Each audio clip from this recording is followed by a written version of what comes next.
जो बदलाव लाए गए हैं उससे भारत की भाषाएं आगे बढ़ेंगी, उनका और विकास होगा।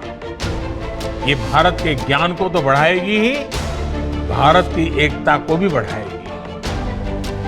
एक और खास बात है, इसमें लोकल पर जितना फोकस है उतना ही उसको ग्लोबल के साथ इंटीग्रेट करने पर भी बल दिया गया है। नमस्कार दोस्तों, हमारे चैनल भारत वॉइस में आप सभी का स्वागत है।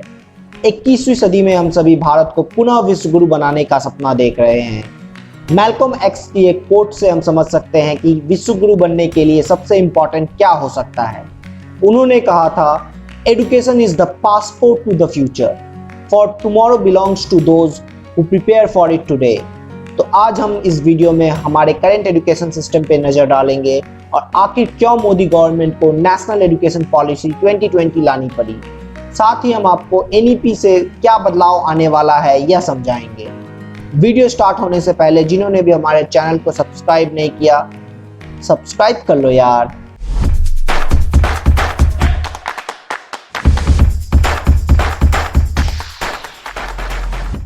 3 इडियट्स का वो डायलॉग तो आपको याद ही होगा दोस्तों, बच्चा काबिल बनो काबिल, कामयाबी तो सारी झक मार के पीछे भागेगी। लेकिन दोस्तों, भारत के करंट एजुकेशन सिस्टम में तो काबिल बनना सिखाया ही नहीं जाता।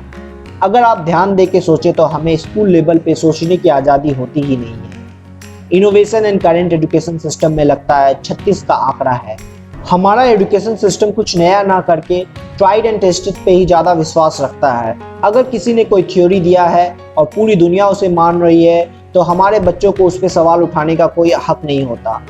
आप में से कई लोगों को याद होगा, केमिस्ट्री की इलेक्ट्रॉनिक कॉन्फ़िगरेशन पढ़ाते वक्त 2 थ्योरी पढ़ाई जाती थी, एसपीडीएफ थ्योरी और केएलएमएन थ्योरी। दोनों थ्योरी में बहुत अंतर था, पर क्या आपने या आपके टीचर ने यह सवाल किया कि कौन सा थ्योरी सही है और अगर एक थ्योरी गलत है तो उसे पढ़ाया क्यों जाता है? हमारे एजुकेशन सिस्टम में यही प्रॉब्लम है दोस्तों। हमें जो थ्योरी दी हुई है उसको बस पढ़ाया जाता है, उसका इम्प्लीमेंटेशन या प्रैक्टिकल एप्लीकेशन नहीं सिखाया जाता। इतना ही नहीं दोस्तों, अभी के सिस्टम में आपको अपने मर्जी और इंटरेस्ट के अनुसार पढ़ने की आज़ादी भी नहीं है।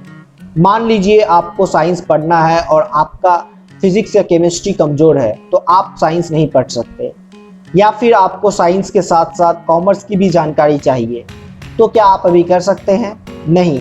एक प्रिस्क्राइब्ड सेट ऑफ रूल्स है और आपको वही फॉलो करनी है।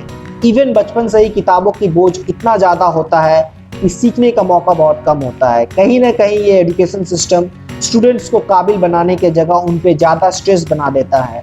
हमारा एजुकेशन सिस्टम हमारे ज़रूरत के अनुसार बहुत पहले ही बदल लेना चाहिए था, लेकिन शायद हमारे पॉलिटिशियंस ये नहीं चाहते थे कि भारत आत्मनिर्भर बने और हम दोबारा विश्व गुरु बन सके। Lastly, thanks to Narendra Modi ji and its cabinet कि उन्होंने भारत को विश्व गुरु बनाने के लिए नेशनल एजुकेशन पॉलिसी 2020 को अप्रूव कर दिया। इस पॉलिसी में सबसे बड़ा जो चेंज होने वाला है वो ये है कि ministry of human resource development को बदल के मिनिस्ट्री ऑफ एजुकेशन बनाया जाएगा। यानी कि भारत में पहली बार एक डेडिकेटेड मिनिस्ट्री ऑफ एजुकेशन होगा। इस पॉलिसी के अनुसार 10+2 का सिस्टम बंद करके 5+3+3+4 का करिकुलम स्ट्रक्चर होगा। 5 यानी कि फर्स्ट फेज में स्टूडेंट के फाउंडेशन को बनाया जाएगा, इसलिए उसे फाउंडेशन फेज भी कहा जा रहा है। इस पॉलिसी के अनुसार हर स्टूडेंट्स को अपने मर्जी से सब्जेक्ट चुनने का अधिकार होगा। मदर टंग और रीजनल लैंग्वेजेस को स्कूलिंग में प्रायोरिटीज मिलना इस पॉलिसी का सबसे इम्पोर्टेंट और स्ट्रॉन्ग पॉइंट है। छोटे बच्चों को किताबों की बोझ से आज़ादी मिलेगा और उन्हें एक्स्ट्रा करिकुलर एक्टिविटीज़ में भी ध्यान देने का मौका मिलेगा। इस नए सिस्टम में क्लास 6 से ही आपको कोडिंग और प्रोग्रामिंग सीखने का मौका मिलेगा। यानी अब वो दिन दूर नहीं कि भारत के बच्चे भी वेस्टर्न एंड चाइनीज लोगों की तरह सॉफ्टवेयर और ऐप बनाने में एक्सपर्ट बनेंगे। प्रैक्टिकल ट्रेनिंग और इंटर्नशिप स्कूल लेवल से ही स्टार्ट हो जाएगी। यानी अब बच्चों को सोचने और प्रश्न करने की आज़ादी भी होगी। फ्रेंड्स, अब क्लास 9 से 12 का एग्ज़ाम सेमिस्टर बेसिस पे होगा। यानी 1 या 2 महीने पढ़कर आप अच्छा रिजल्ट नहीं कर सकते, आपको पूरे साल अच्छे से पढ़ना होगा।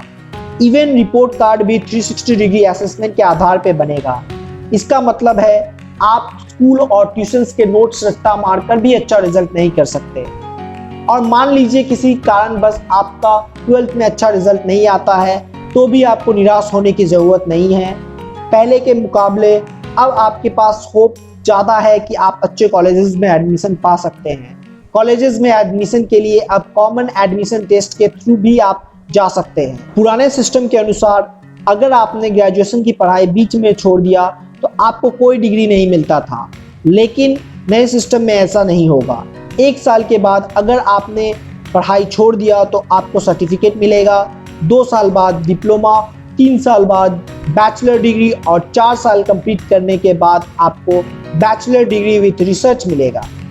नए एजुकेशन पॉलिसी के अनुसार मल्टी डिसिप्लिनरी एजुकेशन इंस्टीट्यूट्स की स्थापना की जाएगी, यानी भारत में भी अब मल्टी डिसिप्लिनरी सब्जेक्ट्स को बढ़ावा मिलेगा।